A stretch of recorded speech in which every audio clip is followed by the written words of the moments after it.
I, KB City, working as lecturer in BSL Law College, Kakinada, East Godavari. It is affiliated to Adikavi Namaya University, Rajamahendravaram, Andhra Pradesh. I teach the subject Constitutional Law. Today's topic is Concept of Constitution and Constitutionalism. Salient features of Indian Constitution. Difference between Constitution and Constitutionalism. A Constitution can be defined as the fundamental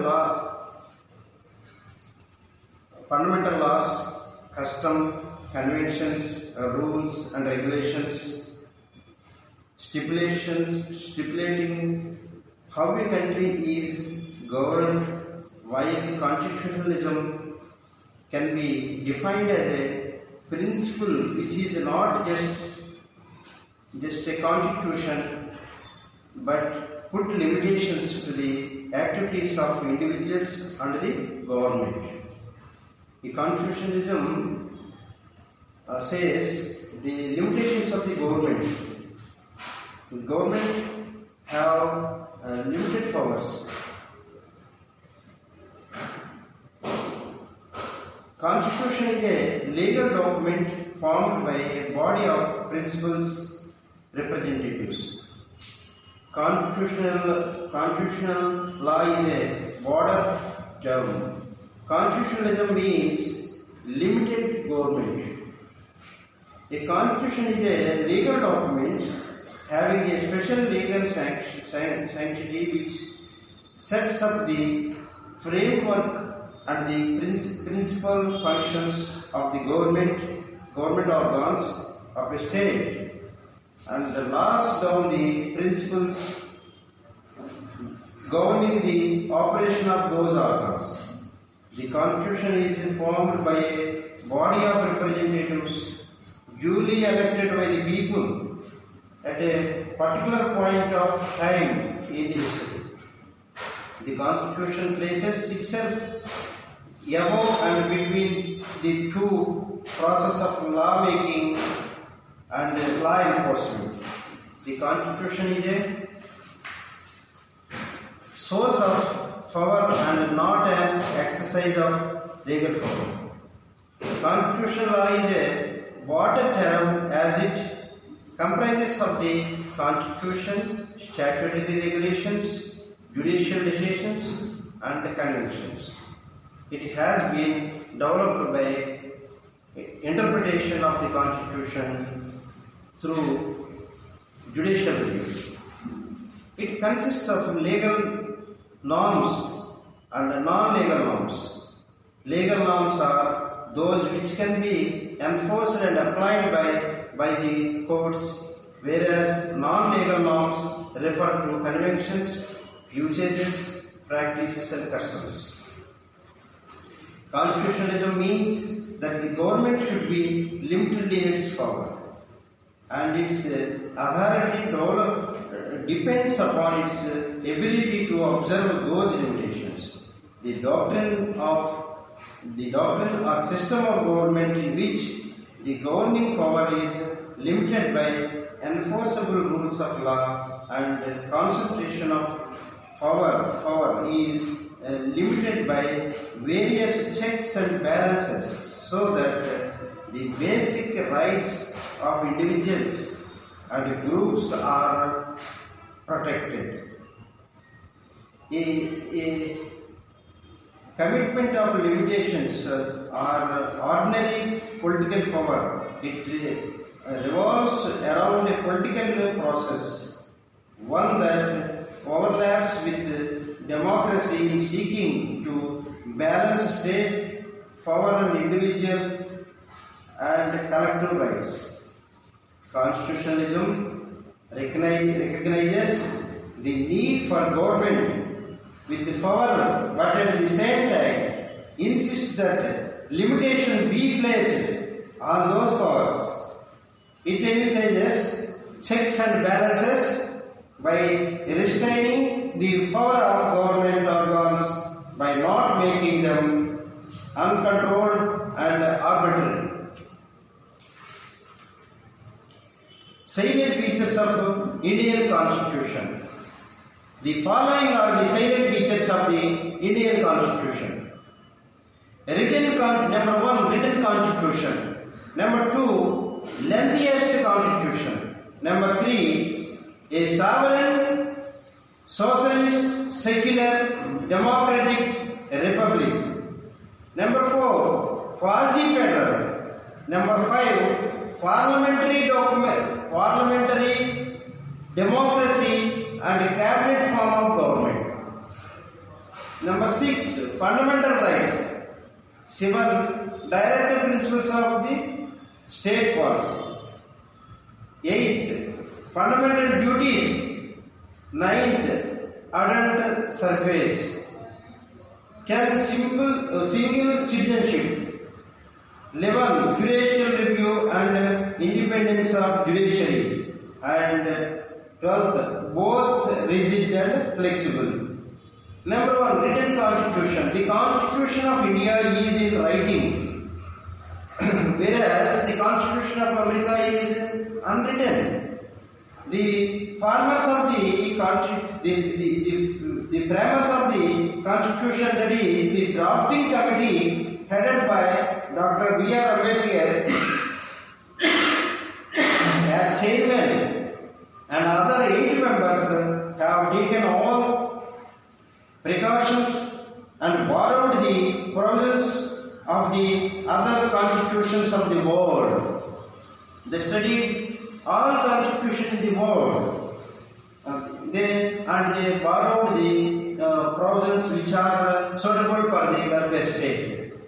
It came into force from the Constitution came into force from 26 January 1950. Number 2, lengthiest constitution. Indian Constitution is the lengthiest and the most detailed of all the written constitution in the world.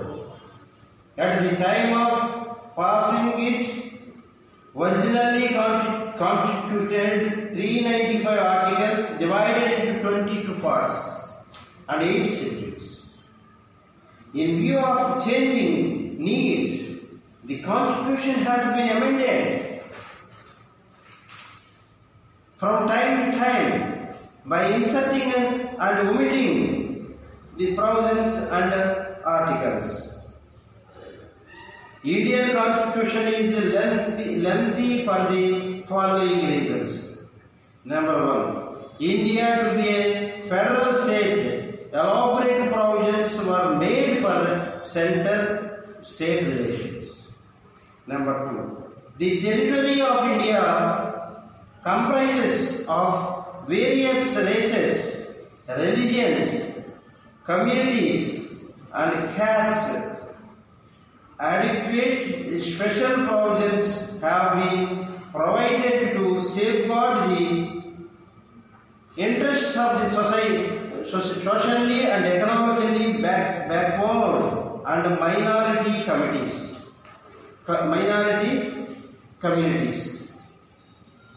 Number 3, in order to achieve the ideas and goals enshrined in the Constitution and to establish a welfare state, fundamental rights and directive principles of state policy are provided for under Part 3 and 4 containing various provisions.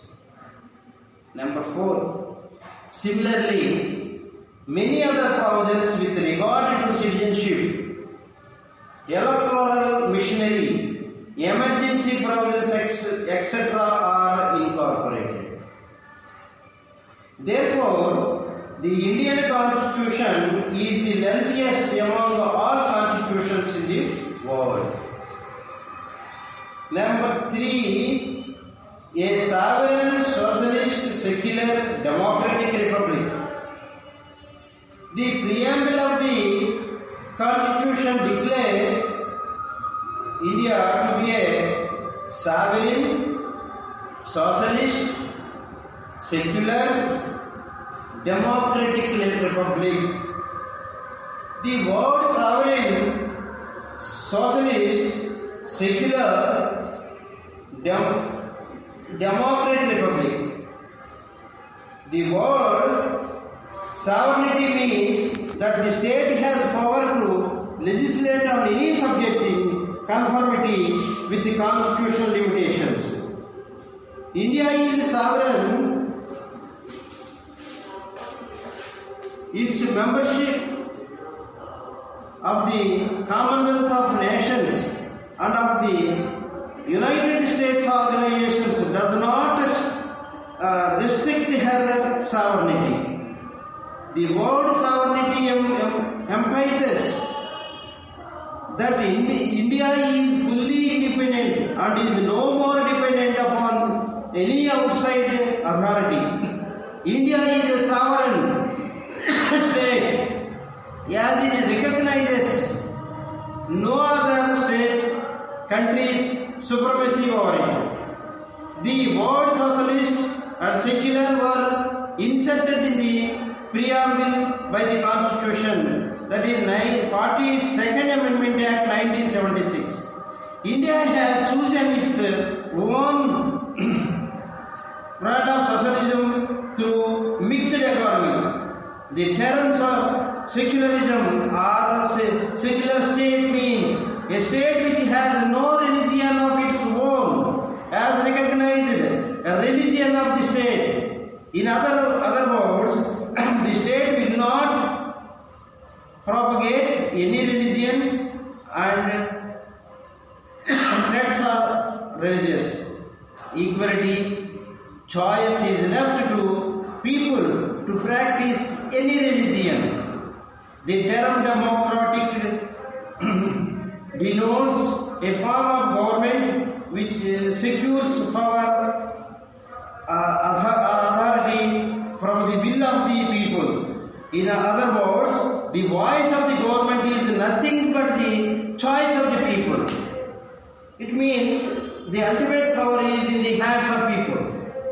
The rules of the government are the elected representatives of the people and are responsible or accountable of the people. The Indian Constitution is in consonance with the view proposals by great leader of the USA, Abraham Lincoln, that government of the people, by the people, and for the people. The term republic signifies that there shall be an elected head of the state as the chief executive head.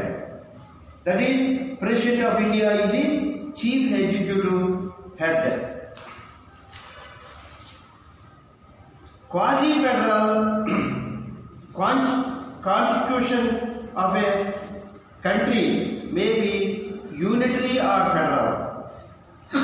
In unitary constitution, power are centralized in central government, that is England, UK. In federal constitution, the powers are distributed between center and state, that is America, USA.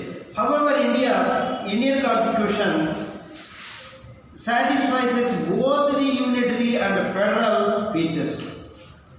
Indian constitution is federal in structure and unitary in spirit. During peacetime, it is federal, but the emergency period it is unitary.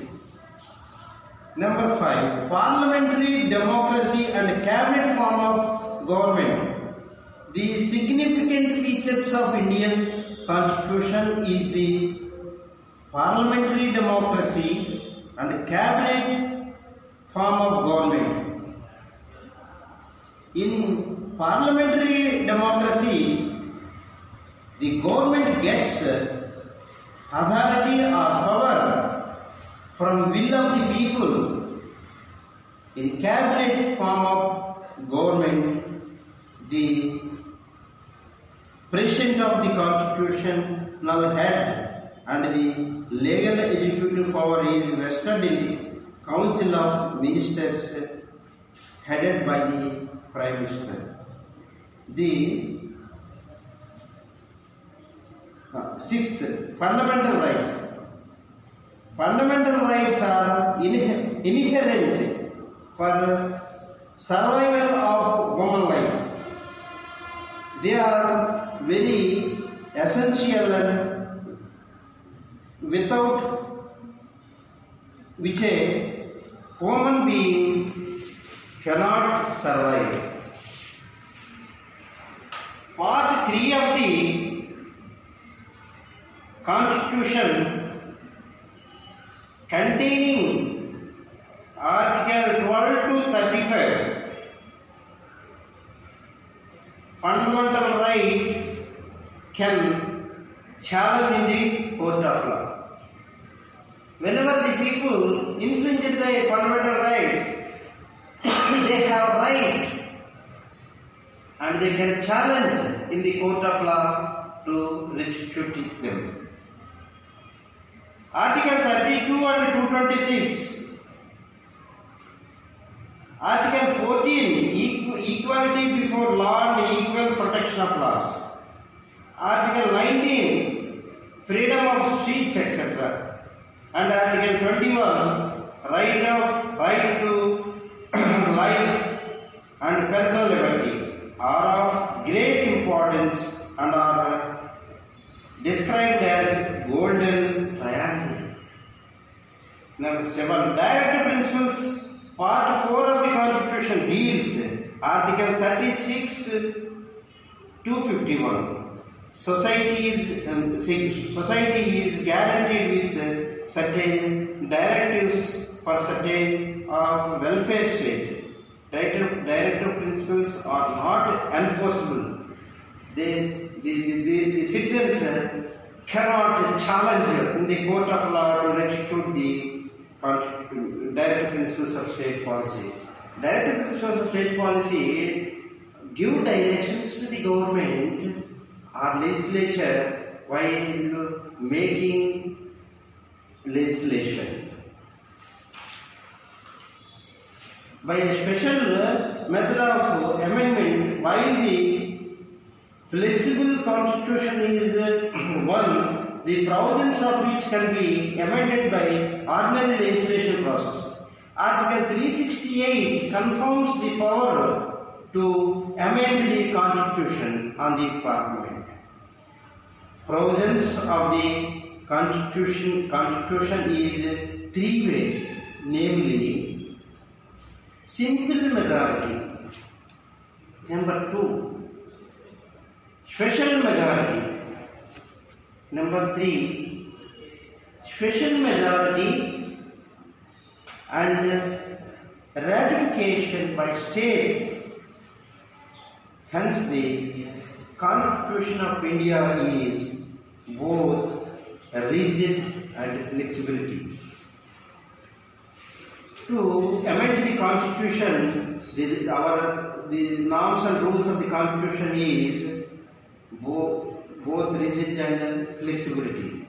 It is easy to amend in some ways and not easy to amend in some ways. Anyway, compared to the world constitutions, our constitution is very, very amicable in nature to the public. Though in our constitution provides the all amenities and privileges to the people and our state, no doubt to call social welfare state.